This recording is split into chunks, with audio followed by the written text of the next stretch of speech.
Hello, everyone. Today I want to talk to you about a very important and urgent issue, the plight of the Palestinian refugees. These are the people who were displaced from their homes and lands during the Arab-Israeli wars, and who have been living in camps and settlements across the Middle East for decades. They are the largest and longest-standing refugee population in the world, numbering about 5.7 million people, according to the UN. The Palestinian refugees face many challenges and hardships in their daily lives. They suffer from poverty, unemployment, poor health, lack of education, and discrimination. They also face violence and insecurity, especially in places like Gaza, Syria, and Lebanon, where they are caught in the crossfire of conflicts and wars. They have little hope for the future, and they are often denied their basic rights and dignity. But who is responsible for helping the Palestinian refugees? Who is supposed to provide them with humanitarian assistance and protection?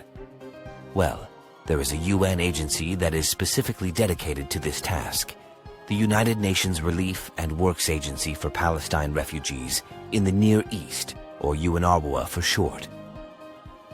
UNRWA was established in 1949, after the First Arab-Israeli War, to provide relief and works programs for the Palestinian refugees. Today, UNRWA operates in 5 areas: Jordan, Lebanon, Syria, the West Bank, and Gaza. It provides services such as education, health, social welfare, infrastructure, and emergency response to the refugees. However, UNRWA is not without its problems and controversies. Some critics accuse UNRWA of being biased and politicized, and of perpetuating the refugee problem rather than solving it. They claim that UNRWA has a vested interest in maintaining the status quo, and that it inflates the number of refugees by including their descendants, who are not refugees by international standards. They also allege that UNRWA is complicit in inciting violence and hatred against Israel, and that it allows its facilities and staff to be used by terrorist groups, such as Hamas.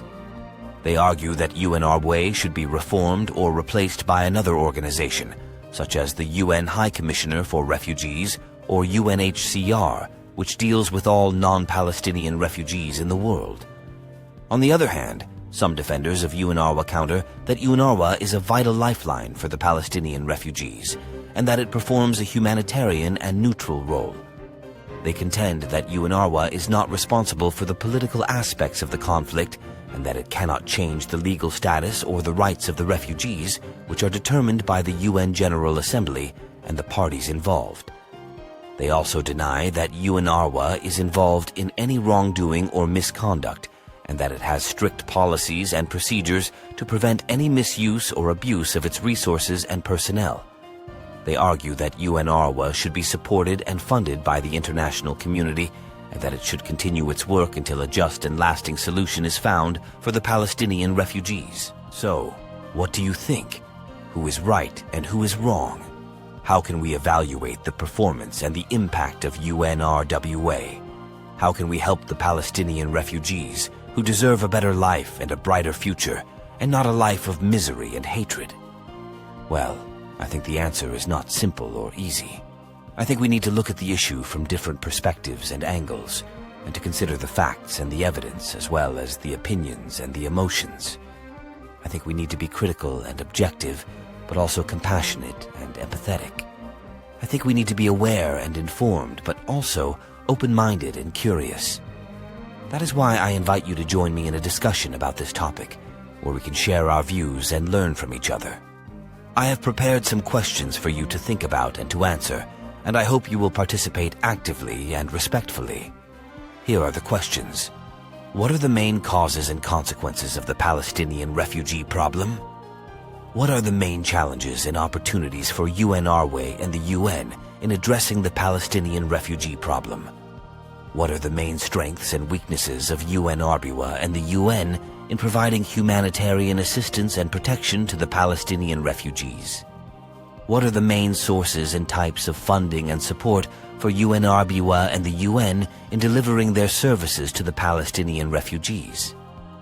What are the main alternatives and options for UNRWA and the UN in improving their work and their impact on the Palestinian refugees?